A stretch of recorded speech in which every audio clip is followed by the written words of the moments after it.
Imagine, just for a moment, that you're buying a house. Okay. You walk up the driveway, you step through the front door, and the real estate agent greets you with, well, a rather unusual set of rules. Like what? You are absolutely not allowed to know the total price of the property. The overall cost is just strictly hidden from you. Oh, okay. That's a red flag. Right. The interest rate on your potential mortgage is completely obscured, and the length of that mortgage, like whether it takes 10 years or 50 years to pay off, is a closely guarded secret. So you're just flying completely blind. Exactly. Instead, the agent simply looks at you, clipboard in hand, and asks one single question. How much can you afford to pay every single month? Ah. And as long as you can meet that specific monthly number, the agent just hands you the keys.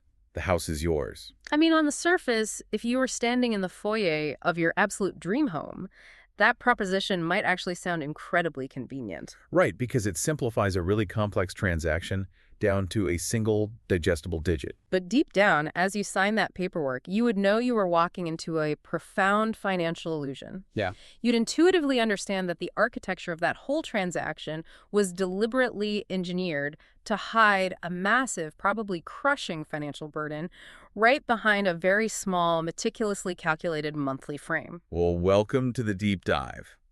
Today, we are undertaking a patient, serious, and really controlled investigation into a quiet revolution that has transformed American life. Because that illusion you just described, it's no longer just some hypothetical scenario about real estate. No, it's not. It is the exact structural reality of what has happened to the United States automobile market. We're examining a pretty massive stack of revealing research, market data, and economic analysis today, and it all argues one thing. Right, that the U.S. auto market didn't just suffer from a temporary bout of post-pandemic inflation. It's vastly more systemic than that. The entire structure of car ownership in America, the way we value, finance, and maintain our vehicles, it was fundamentally and permanently repriced. To understand the sheer scale of that repricing, though, I think we have to establish a really crucial economic distinction right off the bat. Yeah, we do. And this specific distinction is, well, it's the lens through which we have to view every single mechanism we're going to explore today. What is that distinction? There is a massive structural difference between keeping a product affordable and keeping a product purchasable. Purchasable, okay. I mean, in everyday conversation, we tend to just use those words interchangeably, don't we? We do, but economically, they describe entirely different realities. A product is truly affordable when its total cost sits comfortably within the boundaries of a household's income. So it leaves room for savings, for emergencies. For life, exactly. A product remains purchasable, however, when the underlying financial terms surrounding it are manipulated. Like stretching out a loan term. Or lowering underwriting standards. They do that so the initial transaction can still clear, even as the true financial burden of that product becomes, heavier and heavier on the buyer. So in a market that prioritizes purchasability over affordability, the surface-level metrics probably look incredibly healthy, right? Oh, they look great. The factory keeps shipping new vehicles, the dealer keeps signing contracts and moving inventory. The lender continues to originate loans. Right, but the household taking on that product becomes steadily more fragile. The transaction itself survives, but the financial health and flexibility of the buyer just slowly evaporates. That distinction, that gap between a healthy transaction and a healthy consumer, that is the core tension we're going to unpack. And our mission for this deep dive is to trace the exact engineering of this system. We are not here to just rant about the symptoms. No, because everyone listening to this already knows cars are expensive. Complaining about sticker shock is easy. Yeah, but it doesn't explain the machinery. We are going to explain the system. We'll move sequentially through the timeline of this crisis, starting in the era of cheap credit in the 2010s. Then we'll move through the profound logistical shock of the COVID-19 pandemic. Right, and we'll follow that financial burden as it bleeds down into the downstream industries that actively feed off household stress. And finally, we'll arrive at the incredibly fragile, debt-laden market we are all navigating today. Because if we fail to trace the mechanics of this evolution, we just remain blind to the machine that engineered it. So let's go back to that foundational shift. The affordability crisis that dominates all the headlines today didn't actually begin with empty dealer lots and semiconductor shortages in 2021. did it? Not at all. The architecture for this crisis was built a full decade earlier, back in the 2010s, fueled by an unprecedented era of remarkably cheap credit. This is the period where the automotive market fundamentally shifted its question. Yeah, it stopped asking the American consumer, is this vehicle affordable as a total object? And it began aggressively asking, can we mathematically fit this into your monthly budget? What's really fascinating about the 2010s is how that singular shift in the framing of the question completely rewired consumer psychology. And more importantly, how the automotive industry weaponized that psychology. Exactly. The source material we're looking at outlines this brilliant but highly effective concept known as the financing ladder. The financing ladder. Let's break that down. To understand how it works, the research uses the full-size SUV market as the perfect microcosm of the broader industry. Okay, let's look at the General Motors lineup during that era as an example. Sure. So a potential buyer walks into a dealership looking for a family vehicle. They can begin at the base level with, say, a GMC Yukon. Which is a large, highly capable, fundamentally practical machine. Right. But the next step up the ladder is the Yukon Denali. And the step above that is the Cadillac Escalade. The absolute genius of this product ladder is that the progression feels entirely continuous. You mean the buyer isn't being asked to leap across this massive emotional canyon? Exactly. They aren't abandoning a modest, compact car for a six-figure luxury yacht. They are simply being asked to climb a highly manageable, incremental set of steps. And the psychological friction is minimal because the base product, the standard Yukon, already places you inside that specific ecosystem of size and utility. You've already committed to a large footprint, a V8 engine, 3 rows of seating. You're mentally prepared for a substantial purchase. Right. So you walk through the dealership doors looking for a large family vehicle, something safe, robust. Something that subtly signals you've reached a certain level of adult stability. Exactly. And you're looking at the standard model.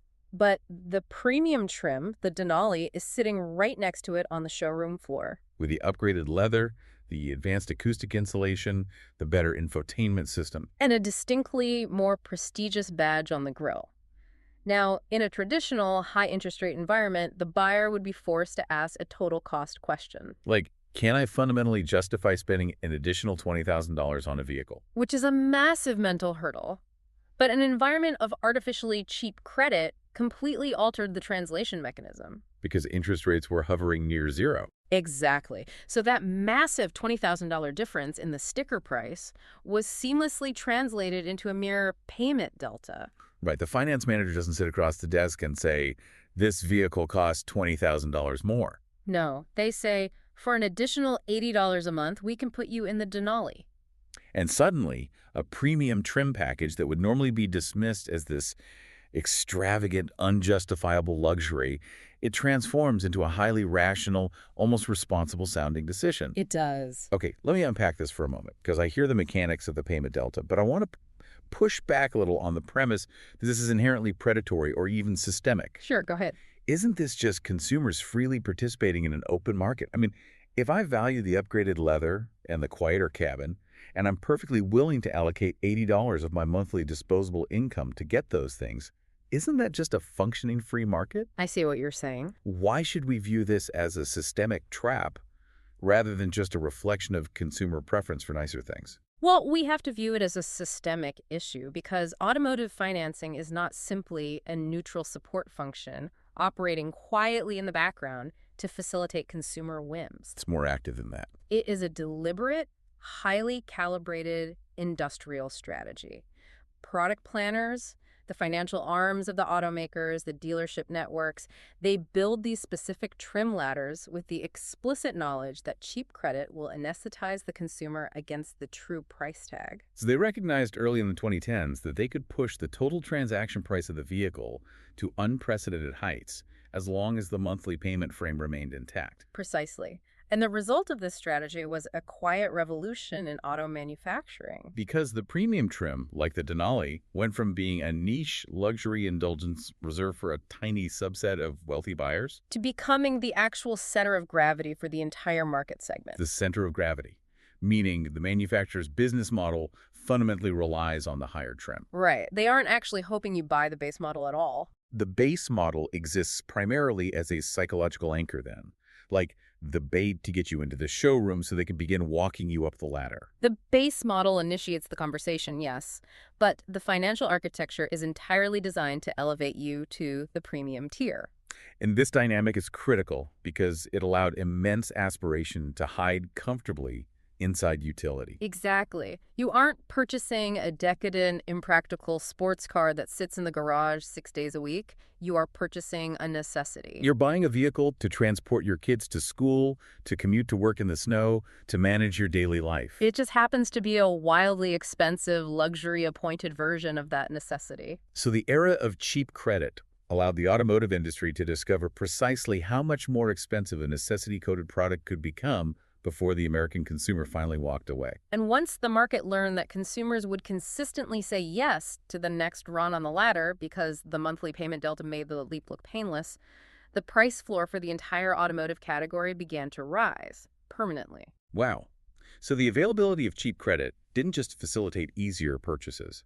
It acted as the primary catalyst for driving baseline prices upward. Yes, it actively trained the consumer to ignore the total cost, which laid the structural foundation for a vastly more expensive, premium-heavy manufacturing ecosystem. By the time we reached the end of the 2010s, this dynamic was deeply entrenched. The market was already bloated, The total cost of producing and selling vehicles had risen significantly. but the consumer's ability to resist or even perceive that inflation was completely masked by extended loan terms and low interest rates. The industry had built a richer, more expensive machine, but the foundation was entirely reliant on the illusion of cheap capital. The industry had acclimatized the consumer to a very specific set of variables. The total price was high, but the monthly pain was manageable. The system was functioning, but it was incredibly taut. It required continuous motion, continuous lending, and continuous consumer compliance to sustain itself. Which brings us to a really critical historical pivot. If cheap credit laid the foundation for a highly inflated, debt-dependent system, what happens when a global, once-in-a-century logistical shock strikes that exact system? Yeah, we are talking, of course, about the arrival of COVID-19. The dominant public narrative surrounding the pandemic and the car market is one of pure dysfunction, right? Right, we remember the shattered supply chains, the critical shortage of semiconductor chips. The eerie, completely barren dealership lots. The story is usually told as this tale of chaos and destruction. But the research we are analyzing points to a reality that is incredibly counterintuitive. Oh. COVID-19 was not merely a disruptive logistical event. It was a profound, industry-altering educational event for global automakers. The true story of the pandemic auto market is about what the industry learned when the old rules evaporated. To grasp the magnitude of this lesson, we have to look closely at the environment COVID stripped away. Before the pandemic, the high total prices of vehicles we just discussed were softened by a commercial environment of absolute, overwhelming abundance. Automakers operated on a model of massive overproduction.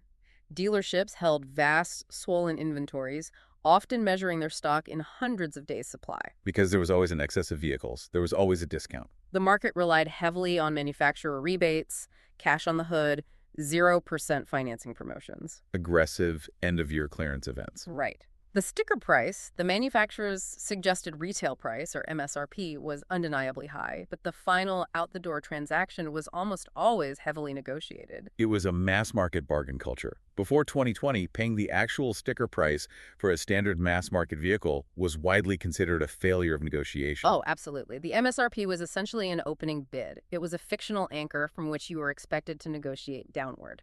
The consumer expected a deal, and the industry relied on volume to make its margins. But when the pandemic struck, the global supply of critical components, particularly the microscopic semiconductor chips required to run modern vehicle computers, simply stopped. Production lines halted.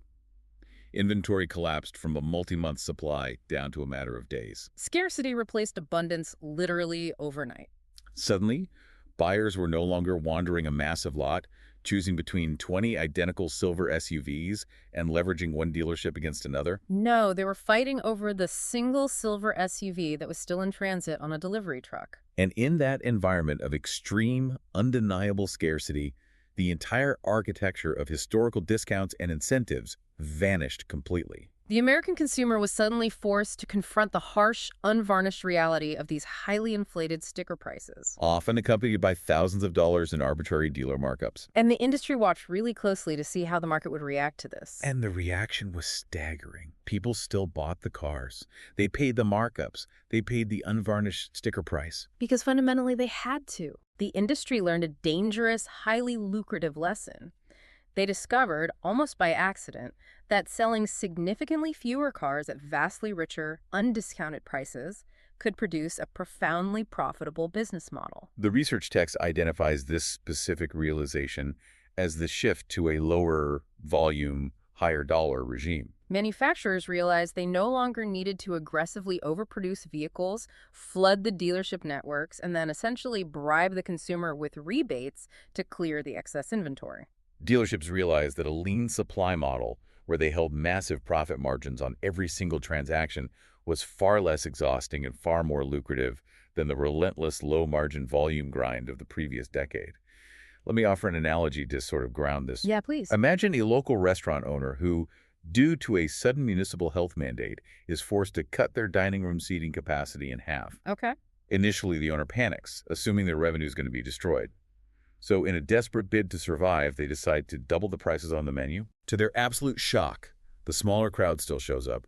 They still order the food, and they willingly pay the doubled prices. So the owner sits down at the end of the month, looks at the ledger, and realizes, I am making the exact same amount of net profit, if not more. Exactly. But I only have to cook half the food, employ half the waitstaff, and wash half the dishes. Why on earth would I ever go back to packing this dining room full of people looking for half-price appetizers? That analogy captures the economic reality perfectly. The realization of that restaurant owner is the exact realization of the global automotive executive suite. This is precisely why the widespread consumer hope for a post-COVID return to normal in the auto market is a fundamental misunderstanding of the current economics. Consumers have been patiently waiting for the 2019 normal to return, the normal of overflowing lots, deep discounts, aggressive manufacturer incentives. But the industry possesses absolutely no financial incentive to return to that model. None. They learned that they can survive and indeed generate record profits on controlled scarcity. So the price floor wasn't just temporarily spiked by a supply chain bottleneck. It was permanently reset and locked into place. Yes. Even as the semiconductor factories came back online, even as shipping lanes unsnarled and production capacity normalized, vehicle prices did not crash back down to their pre-pandemic levels. I mean, we may have seen minor dips from the absolute peak of the frenzy where people were paying $10,000 over MSRP for a basic commuter car. Right, but the foundational price floor remains significantly elevated. The lock-in effect we're witnessing really demonstrates that the historical relationship between manufacturing supply, consumer discounting, and basic affordability has been totally severed. The automotive market discovered that it only requires vehicle prices to be marginally financeable, and it requires the consumer to need the product desperately enough. And in the United States, the automobile is not a discretionary luxury like a high-end watch or a vacation to Europe. It is the absolute prerequisite for economic participation. This is a vital point for you, the listener, to deeply consider, especially if you live in a typical American suburb or rural area. Think about the concept of inelastic demand. If the price of a luxury watch doubles, you simply don't buy the watch. You walk away. But the American infrastructure does not allow you to walk away from the car market. No. I mean, if you live in a dense European city like Amsterdam or Berlin, a car might be a choice. You have robust rail, cycling infrastructure, walkable commerce. But in Houston, in Atlanta, and Kansas City, a car is geographical destiny. It is inextricably tied to your ability to earn a wage, to transport your children to education, to access basic health care. You cannot easily opt out of this system. Therefore, the market can push an astonishing amount of financial pain onto the household, fully aware that the household ultimately has no choice but to absorb it. When the front-end price of a necessary product is permanently elevated to a level that detaches from median wage growth, the ordinary household is forced into a posture of extreme adaptation. They cannot simply conjure an additional $400 a month to absorb a massive new auto loan. So the most immediate, widespread, and rational adaptation to this new lower volume, higher dollar reality is simply refusing to cross the threshold of the dealership. They decide to hold on to their current vehicle. Which brings us to one of the most revealing statistical metrics in the research. the unprecedented aging of the American automotive fleet. If you look at the data, the average age of vehicles operating on American roads has been steadily rising. Hitting record highs year after year, currently hovering well past 12 years old. Now, if you listen to automotive industry PR or even some financial analysts, they will enthusiastically spin this as a triumphant story about modern engineering. Right, they point to the data and say, look at how incredible our manufacturing has become. The corrosion control is superior, the synthetic oils protect the engines longer, the transmissions are bulletproof. Cars are simply built to last. While it is true that modern metallurgy and engineering allow a car to survive longer, attributing the aging fleet solely to technical durability completely misses the point. The technical capacity of a machine to last 15 years does not explain why millions of American families are suddenly asking, or rather begging, that machine to last that long right now. It's an economic metric, not an engineering victory. Entirely. The rising age of the fleet is the physical, statistical manifestation of deferred purchasing. It represents millions of households sitting at the kitchen table, running the mathematics of the new car market, looking at the monthly obligations, and concluding, we simply cannot survive this transaction. And deciding to hold on to an older vehicle sounds conceptually like a prudent, thrifty lifestyle choice. Right. The classic personal finance advice has always been to drive a paid-off car into the ground. But the research we are examining highlights that for a vast portion of the population, this is not a joyful embrace of frugality. It is a forced migration into the treacherous back half of the newly repriced auto market. Because as that primary vehicle ages past a certain threshold, the psychological and financial experience of ownership undergoes a fundamental transformation. If you are listening to this on your commute, in a car you've owned for a decade, you know exactly what this psychological shift feels like. When your car is 3 or 4 years old, it operates in the background of your life. It is just a car. But when your car is 12 years old, and you know with absolute certainty that your household budget cannot accommodate the $800 monthly payment required for a replacement, that old car transforms. The text we are analyzing refers to this state as viewing the vehicle as a mission-critical defensive asset. It becomes this incredibly fragile mechanical bridge holding the entire logistical scaffolding of your life together. Every time you turn the key in the ignition, you are subconsciously holding your breath. Every strange metallic rattle from the engine bay, every subtle squeak from the suspension carries immense emotional weight. Because a breakdown no longer just means a frustrating afternoon at the mechanic. It threatens your employment, your childcare arrangements, your baseline survival. But wait, so what does this all mean for the household budget? I mean, they skipped the big dealership purchase, so aren't they technically saving money? That persistent low-grade anxiety is where the illusion of saving money begins to fracture. Oh. Yes, the household successfully avoided the massive transaction at the dealership. They bypassed the shiny new SUV and the $800 loan payment. But the core financial burden of mobility didn't magically disappear from their lives. Exactly. It merely changed its form. The family is no longer paying a predictable sum to a lender. They are now paying in the form of complex maintenance, expensive electronic diagnostics, rising labor rates, replacement parts, Rental cars during downtime. and most punishingly, in pervasive uncertainty. The cost of remaining mobile has been redistributed unpredictably across time. Instead of one painful but known monthly payment to a bank, they are facing a randomized sequence of potentially catastrophic payments to the repair shop. The affordability problem was not solved by keeping the old car. It was just deferred and transmuted into mechanical anxiety. And wherever there is pervasive structural anxiety within a capitalist system, a secondary industry will inevitably rise to monetize that specific fear. It always happens. This terror of a catastrophic multi-thousand-dollar repair bill on an aging mission-critical vehicle creates the absolute perfect breeding ground for a downstream industry to step in. Which brings us to the explosive growth of what the research text terms the protection economy. The protection economy. This sector is a critical piece of the affordability puzzle that is almost entirely ignored in mainstream economic conversations about the auto market. We're talking about the vast ecosystem of vehicle service contracts, which the public commonly refers to as extended warranties. For years, these products were viewed culturally as a punchline. You know, the annoying, relentless robocalls informing you that your car's extended warranty is about to expire. But if we look at the economics, the rapid expansion of this sector is not a random nuisance. It is a highly rational market response. It thrives specifically and exclusively because the replacement of a vehicle has become too financially terrifying for the average household. The logic operating here is almost elegantly cruel. Think about the symmetry. Symmetry how? Well, in the brightly lit showroom, the automotive finance industry took the crushing, impossible high price of a new vehicle and translated it into a monthly payment to make it feel psychologically manageable. Right.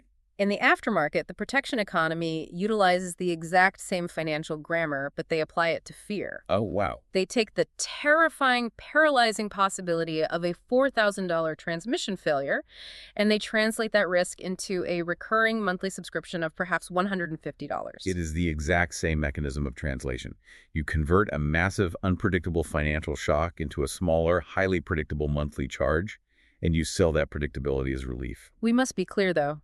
The vulnerability of the American household in this scenario is completely genuine. Yeah, if a family is operating on a stretched budget with minimal liquid savings, an unplanned $3,000 repair bill for a blown head gasket can be a financially devastating event.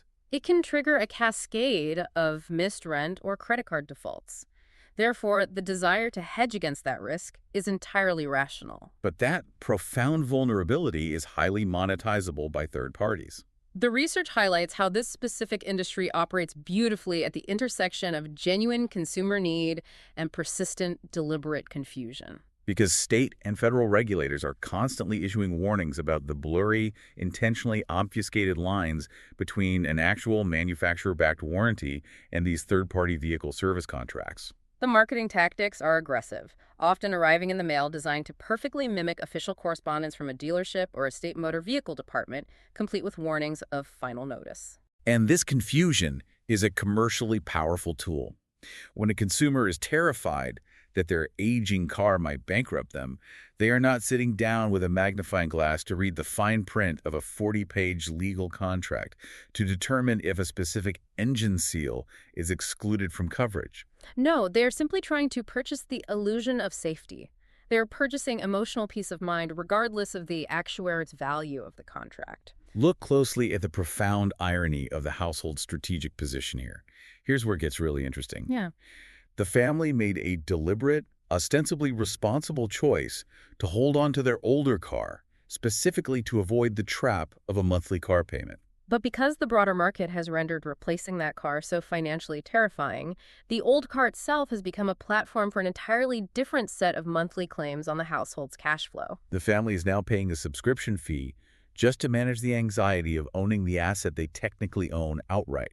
The economic meaning of car ownership in America is no longer exhausted by the initial purchase. The purchase of the vehicle is merely the entry fee into a relentless, ongoing payment ecosystem. You essentially escaped the dealership, but the dealership's ghost followed you home, parked in your driveway, and is charging you a monthly fee just to ensure the engine keeps turning over. And the vehicle service contract isn't even the only recurring downstream burden that is quietly bleeding the household budget dry. Far from it. Because there is another compulsory, legally mandated cost that has morphed from a boring, predictable administrative fee into a central, aggressive financial threat to car ownership. We have to examine the staggering reality of modern auto insurance. If we step back and connect this to the broader structural shift, the evolution of auto insurance premiums is perhaps the clearest, most undeniable indicator of how the financial burden has migrated away from the point of sale and onto the ongoing reality of the household. A decade ago, auto insurance was largely viewed as a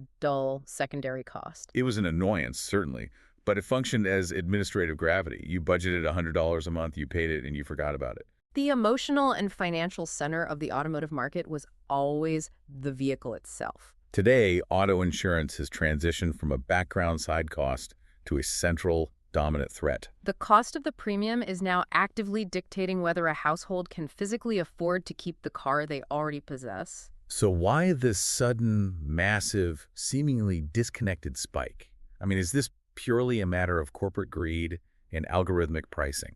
Well, Because practically every single person listening to this deep dive right now has opened their auto insurance renewal declaration in the last 2 years, looked at the number, and physically gasped. The premiums are skyrocketing across the board, regardless of your driving record. I want to push on this. Is it just inflation, or is something mechanically different happening? It is not simply generalized inflation, nor is it purely an arbitrary cash grab by the insurers, though their profit models are certainly aggressive. So what's driving it? The mechanics driving the spike are deeply tied to the physical evolution of the vehicles themselves. The research text identifies a core, undeniable driver: the hidden tax of complexity. Ah, The modern automobile, even a basic entry-level commuter sedan, is no longer primarily a mechanical object. It is a rolling, highly integrated supercomputer. vehicles are now packed with incredibly intricate electronics, advanced driver assistance systems, radar modules, LiDAR sensors, multiple high-definition cameras. And highly calibrated safety networks. Let's ground this complexity in a physical example. Okay. Think about how a car bumper used to function 20 years ago. Right. A bumper was exactly what the name implied: a literal piece of thick rubber and steel designed to bump into things. If you bumped into a concrete pole in a grocery store parking lot at 5 miles an hour, the bumper received a dent. You might ignore the dent completely, or you might take it to a local body shop, pay a guy $300, and he would physically hammer out the steel, apply some Bondo, match the paint. The transaction was simple, mechanical, and cheap. Today, a modern car bumper is functionally equivalent to taking a fragile $1,000 smartphone and scrapping it to the outermost, most vulnerable perimeter of your vehicle. That is a highly accurate description of the physical reality. That minor 5-mile-an-hour fender bender in the parking lot no longer merely deforms a piece of steel. It instantaneously destroys a highly integrated array of ultrasonic parking sensors. It severs the wiring harness for the blind spot monitoring radar and misaligns the rearview camera. And replacing those parts is no longer a matter of simply bolting on a new piece of plastic. It requires highly specialized labor. The body shop must utilize proprietary diagnostic software to interface with the car's computer. They must perform dynamic and static calibrations using specialized targets in controlled bays just to ensure the automated emergency braking system doesn't malfunction at highway speeds. The fundamental nature of the collision repair process has shifted from mechanical metalworking to highly technical electronic restoration. Therefore, what used to be a $300 cosmetic annoyance is now a $3,500 technological repair. And the insurance companies are the entities absorbing the brunt of those massive complex repair costs. Because they are absorbing that severity, they are passing the cost directly and aggressively onto the consumer through higher premiums. And unlike the painful, exhausting transaction at the dealership, which you can psychologically frame as a one-time ordeal, you sit in the finance office, you sign the mountain of paperwork, it hurts, but then it's over. Insurance is a recurring, inescapable nightmare. It renews every 6 months. It sits right there in the household ledger, month after month, demanding a larger share of your income, serving as a constant reminder of how strained this technological ecosystem has become. The inescapable nature of insurance is the key pressure point. Because maintaining baseline liability insurance is legally mandated in nearly every state, the household cannot simply cancel the policy. They must adapt. The research provides a sobering look at exactly how American families are responding to this specific financial pressure. To keep the monthly premium from completely breaking their budget, they are raising their deductibles from $500 to $1,000 or even $2,000, levels they absolutely do not possess in liquid savings should an accident actually occur. They're actively dropping optional yet critical coverages like comprehensive damage or uninsured motorist protection. In millions of cases, households are becoming dangerously underinsured, transferring a massive amount of catastrophic personal financial risk onto their own shoulders, all simply to preserve their legal right to drive to work. The cost of the premium is now fiercely competing directly with grocery bills and utility payments in the median household budget. It is the ultimate multi-directional squeeze. Let's trace the journey of this household so far. The front-end price of a new vehicle at the dealership is astronomically high, locked in by the COVID paradigm. So, you rationally decide to keep your old car. But the old car becomes terrifyingly unreliable, so you drain your budget to buy a monthly service contract. Then the old car is still packed with enough complex technology that a minor accident is incredibly expensive to fix. So the insurance company skyrockets your premium, eating whatever discretionary income you had left. The household is completely pinned down. But eventually, the laws of physics win. The old car truly dies. The transmission physically disintegrates, the engine block cracks, the cost of repair wildly exceeds the value of the asset. The family is finally, inevitably, forced back into the new or used car market. They have no alternative. But we've already established that the baseline prices are completely detached from their wages. So how does the broader financial system make this mathematically impossible transaction work for the average squeezed buyer? The financial system makes it work by utilizing the only variable it has left. It stretches time. The modern debt trap. We have to dive into the mechanics of the loan terms themselves. We do. Because if there is one single metric that perfectly encapsulates the illusion of affordability we've been tracking, it is the normalization of the 84-month auto loan. The research text describes the modern auto loan market with a very specific, chilling definition. It is a machine designed for preserving the present purchase by relentlessly spending the borrower's future flexibility.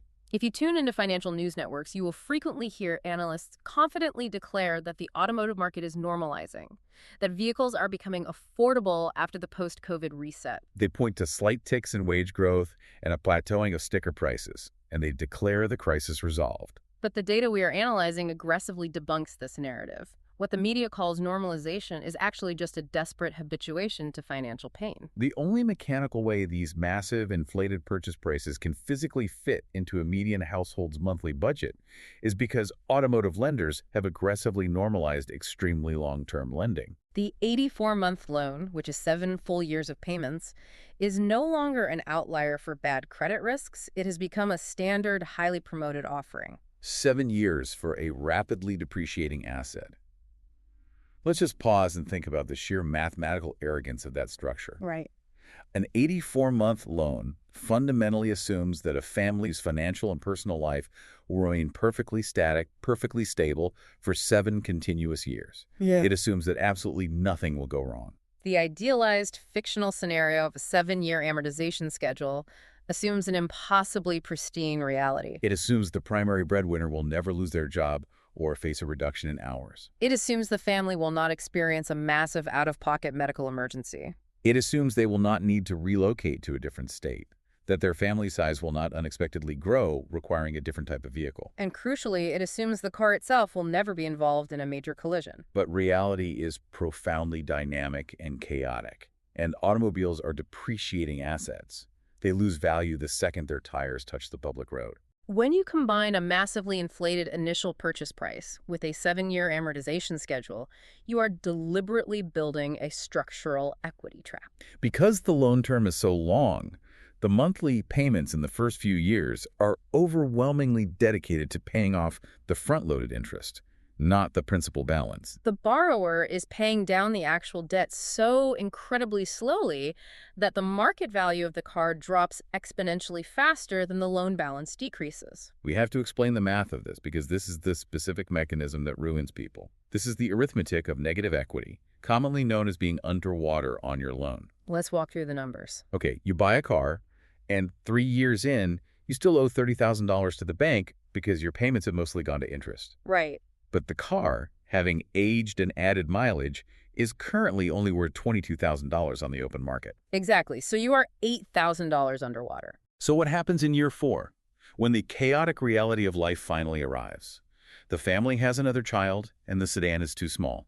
Or the primary earner changes jobs and now has an 80-mile commute requiring a fuel-efficient hybrid. Or the car simply starts experiencing catastrophic transmission slips. They take the car back to the dealership to trade it in, and the dealer looks at the appraisal and says, "Great news, we can certainly get you into a reliable new vehicle today.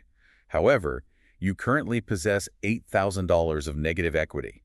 You have to write us a check for $8,000 right now just to buy your way out of your current car." And the overwhelming majority of American households do not have $8,000 in liquid cash sitting in a checking account to correct a depreciating asset. So the financial machinery seamlessly kicks in to preserve the transaction. The finance manager says, "Don't worry, you don't need cash.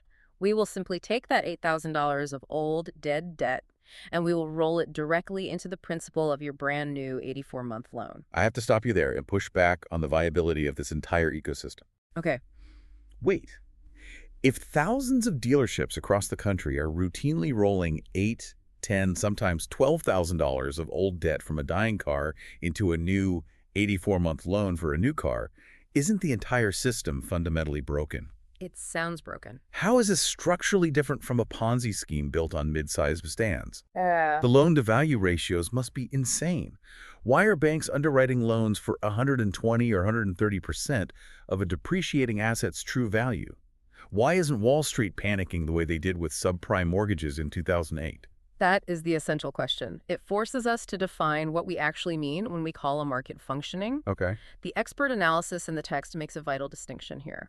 When economists say the auto market is functioning, they do not mean the underlying economics are healthy, secure, or sustainable for the consumer. What did they mean then?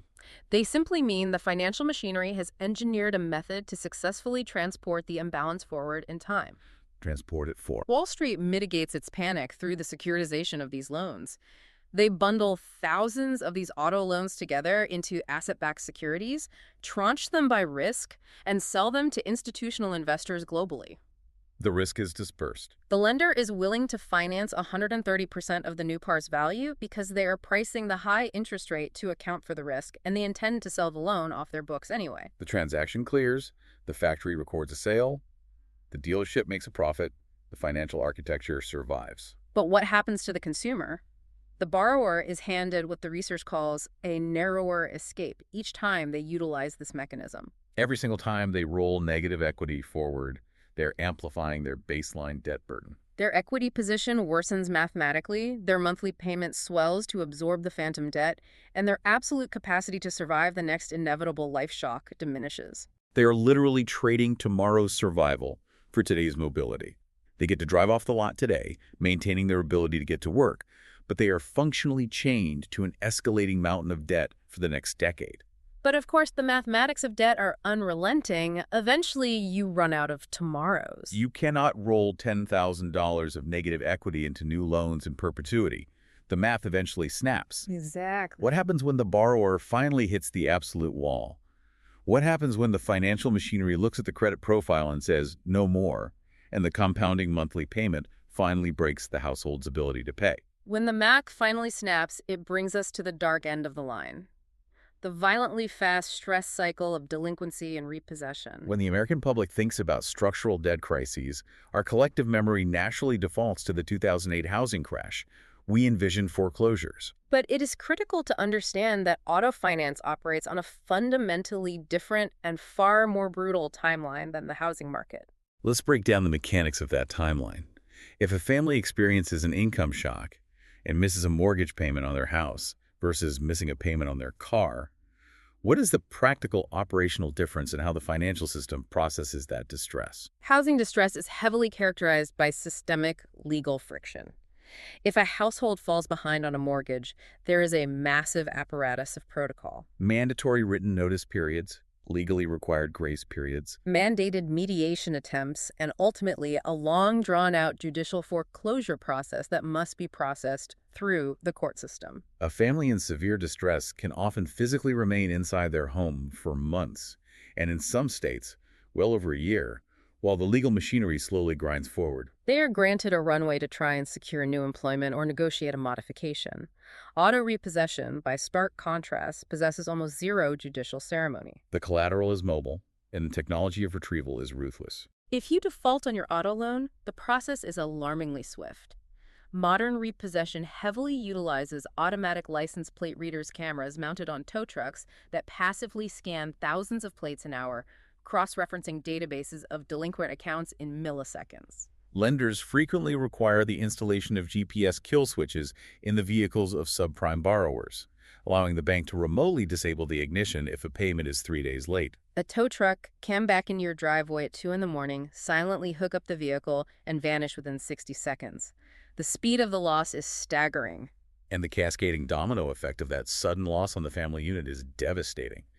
Let's trace the logistical reality of what actually happens to a household the morning they wake up, look out the window, and realize the driveway is empty. In the vast majority of American geography, losing your vehicle does not mean you begrudgingly take the subway. It means you lose your fundamental mobility. If you work a shift at a logistics warehouse or a hospital or a retail center that isn't on a viable bus line, you cannot physically get to your job. Which means within a matter of days, you are terminated. You can no longer transport your children to daycare. meaning your spouse might also have to stop working to stay home. The entire fragile logistical scaffolding of your family's basic survival collapses literally overnight. It creates an immediate catastrophic crisis of functioning. And the deepest tragedy of this cycle is that the financial bleeding does not cease when the vehicle is towed away. This brings us back to the mathematics of negative equity we discussed earlier. Right. When the bank repossesses the car, they do not simply forgive the debt. They take the vehicle to a wholesale auto auction, where it is typically sold very quickly for pennies on the dollar to another dealer. The bank then takes that low auction price, subtracts it from the massive inflated loan balance you still owe as the towing and storage fees, and legally sends you a bill for the remaining difference. This is known as a deficiency balance. The sheer mathematical reality of that is devastating. The family loses the asset required to earn an income, yet the liability remains legally attached to them, continuing to accrue interest. You lose your car, you lose your job because you cannot commute, and you receive a legal judgment stating you still owe the bank $12,000 for a vehicle that currently belongs to someone else. It is doubly punitive. It simultaneously destroys your credit profile and your immediate livelihood. But looking at the scale of this, looking at the millions of people trapped in this specific cycle, I have to ask, why is this crisis so quiet? What do you mean? If the consequences are this severe, why doesn't this generate the same national political outrage as the 2008 housing crisis? Why isn't the deficiency balance crisis on the front page of every major newspaper every single day? Because the pain of the auto affordability crisis is fundamentally intimate, not theatrical. Intimate. A wave of housing foreclosures leaves undeniable physical scars on a community. You see boarded up windows, overgrown lawns, bright yellow bank-owned signs dominating a street. It is a highly visible communal failure. Automotive distress is practically invisible to the broader public. A repossession happens in the dark. The outward manifestation of this crisis just looks like a reliable coworker who suddenly stops showing up for their scheduled shifts. It looks like an emergency, panicked request for an Uber ride from a neighbor on a Tuesday morning. It looks like a mother frantically scrolling through her phone trying to arrange a complex carpool because her carefully managed schedule was abruptly shattered. The pain is dispersed, it is incredibly fast, and it predominantly affects the working and middle class in quiet, deeply private moments of desperation. It does not trigger systemic Wall Street meltdowns that threaten the global economy in a way that forces politicians to hold congressional hearings. It simply and quietly crushes individual families one by one, while the broader system continues to report record profits. We've traced the entire life cycle of this crisis now. We began in the brightly lit, optimistic environment of the 2010 dealership floor, seduced by the illusion of an easy monthly payment for a luxury SUV. We moved through the logistical shock of the pandemic that locked those inflated prices into stone. We followed the household as they desperately tried to maintain older vehicles, bleeding cash to the protection economy, and absorbing skyrocketing insurance premiums. We navigated the treacherous mathematics of the 84-month loan and the trap of negative equity. And we have ended up here, in the midnight darkness of a repossession yard, analyzing the crushing weight of deficiency balance. Now let's step back and look at what this entire interconnected machine has actually accomplished over the last 15 years. The American automotive market did not break. It successfully and intentionally reorganized itself. It achieved exactly what it learned during the COVID crucible: a highly profitable, lower volume, higher dollar equilibrium. It preserved the ability of the industry to clear transactions at astronomically high dollar values, but it achieved that profitability by entirely sacrificing the financial flexibility, stability, and future wealth of the American middle class. And that reality is the ultimate synthesis of everything we've uncovered in this deep dive. As a society, we have to stop conflating the clearing of a commercial transaction with actual economic health. Yes, vehicles are still being manufactured and sold. Yes, the lending arms are still originating loans. Yes, the highways appear full. But the market only survived by aggressively migrating the immense burden of these inflated prices directly onto the balance sheet of the household. The American automobile was structurally repriced. The consumer absorbed that massive shock, not through rising wages, but through the normalization of 84-month loans. Through absorbing dangerously high, technologically driven insurance premiums. Through the desperate, fear-driven purchase of service contracts, and by slowly drowning in compounding negative equity. The simple availability of a product, the mere fact that a bank will let you sign a paper for it, is not the same thing as the affordability of that product. It brings us right back to the open house we talked about at the very beginning of the show. You bought the house because the agent showed you a monthly payment that looked mathematically acceptable. But now, years later, the roof is leaking, the insurance is doubled, the loan stretches on for decades, and you realize with a sinking feeling that you have signed away your future flexibility just to possess the keys. I want to leave you, the listener, with a final thought to ponder as you go about your day, something that builds on the systemic architecture we've uncovered. What's that? If the automotive ecosystem learned during the pandemic that it can not only survive, but actively thrive on controlled scarcity and expanded debt. And if our entire geographic, civic, and economic infrastructure practically mandates that you participate in this specific market just to survive and feed your family. What happens to the next generation of drivers? Are we quietly, inexorably moving toward a future where the concept of actually owning your car outright, holding the physical title free and clear, is a luxury reserved exclusively for the wealthy? While everyone else in the middle and working class is essentially forced to pay a lifelong, inescapable, compounding subscription fee just to maintain the baseline mobility required to participate in society. Thank you for joining us on this deep dive. The next time you see a sleek, highly produced car commercial boasting about a remarkably low monthly payment for a massive luxury vehicle, we hope you look a little closer at the mathematics of the illusion and think deeply about the incredible, unforgiving machine operating just out of frame.